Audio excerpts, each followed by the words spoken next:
అందరికీ నమస్కారం. Honourable minister of cinematography Shri Komatireddy Venkatreddy గారికి, శ్రీ కీరాని గారికి, వెన్నెల మేడం గారికి, సుచిత్ర మేడం గారికి, దయాకర్ గారికి, ఇక్కడ వచ్చేసిన print media, electronic media, Dayakar గారి అభిమానులు, మీ అందరికీ నమస్కారం. సో మురళి గారు సినిమా గురించి అన్నీ చెప్పేశారు. బట్ నేను ఈ సినిమాకి ఎంటర్ అయినప్పుడు మామూలుగా అందరూ ఫోన్లో మాకు కథలు చెప్తే చాలా డిఫరెంట్ స్టోరీ, డిఫరెంట్ క్యారెక్టర్ అంటారు. అక్కడ వెళ్ళిన తర్వాత అన్ని మామూలు అదే రొటీన్ క్యారెక్టర్, నేను చేసిన క్యారెక్టర్స్ రిపీట్ అవుతుంటాను.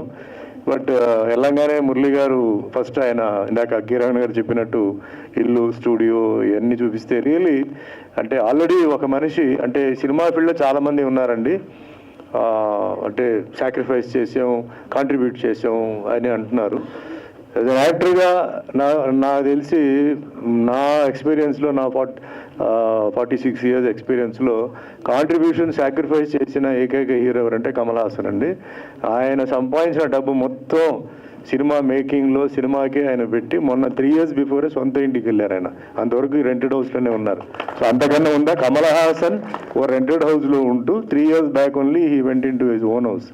దాని తర్వాత రామోజీరావు గారు ఒప్పుకోవాల్సింది. ఎందుకంటే ఈరోజు వరల్డ్లో కూడా ఏంటంటే రామోజీ ఫిలిం సిటీ అంటే everybody knows and what a contribution. మన తెలుగు వాళ్ళు అందరూ చాలా గర్వంగా ఉండాలి. 2500 acres what not everything is over there.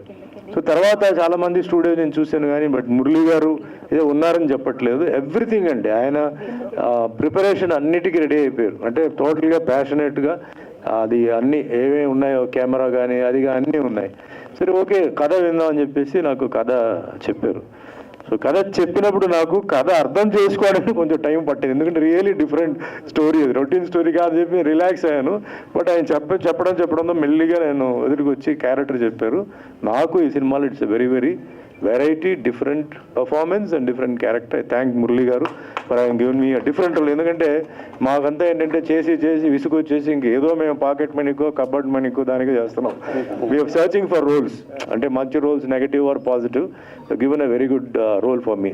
Coming to the film, ఇందాక సాంగ్లోనే గద్దర్ గారు సాంగ్లోనే కథ అంతా వచ్చేసింది. ఐ థింక్ మీరు అందరూ డెఫినెట్లీ మీరు అర్థం చేసుకుని ఉంటారు. అండ్ 2 మెయిన్ అసెట్స్ ఎవరంటే వన్ ఇస్ కీరవాణి గారు అండ్ ఒకటేమో గదర్ గారు.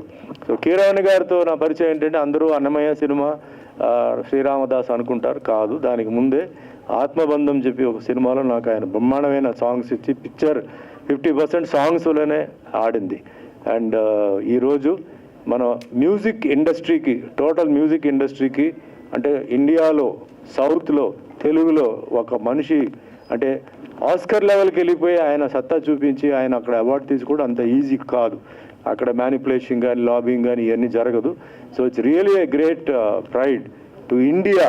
అంటే మ్యూజిషియన్స్ అందరికీ ఏంటంటే it's really great pride. And music గురించి నేను ఒకటే చెప్పాలండి. టుడే ఇండియా ఏంటంటే it's full of community, caste and so many problems. Music is the only one subject which can connect everybody. We are all fans to Pakistani music, China music and all that. So it's a great music director who has connected India all over the world. And మన ఇండియాలో so many states ఉన్నాయి, so many community ఉంది, అన్నీ ఉంది. So అలాంటి ఒక గొప్ప మనిషి ఈ పిక్చర్కి మ్యూజిక్ డైరెక్టర్ రావడం మురళి గారికి చాలా పెద్ద అదృష్టం అది. అండ్ గద్దర్ గారిది వన్ సైడ్లో అంటే ఆయన వే ఆఫ్ టెలింగ్ ఆ సాంగ్లో అందరికీ మనం ఏదో ఇప్పుడు చూసాం చప్పట్లు కొట్టేసి మనం వెళ్ళిపోవడం కాదండి. ఆ సాంగ్ని మళ్ళీ విని ఆయన ఏమేం చెప్పారో అవన్నీ మనం ఏంటంటే మనం పాటించాలి. అవన్నీ మనం అంతా ఆ ఫీల్ తీసుకొని మనం ముందుకెళ్ళాలి. సో ఈ పిక్చర్లో పనిచేసిన అందరూ ఆర్టిస్ట్కి, టెక్నీషియన్స్కి ధన్యవాదాలు. అండ్ వన్స్ అగైన్ మినిస్టర్ గారు ఎంతో బిజీగా ఉన్నప్పుడు కూడా ఇంత టైం స్పెండ్ చేసి, జనరల్గా ఇంత టైం ఎవరు ఉండరు, బట్ మీన్స్ ఆయన affection for Murali I just. And Dayakar గారు పరిచయం చేశారు. జయాకర్ గారికి ఏం తెలియదండి, మీరు కొంచెం హెల్ప్ చేయాలండి అది ఇది అని చెప్పారు.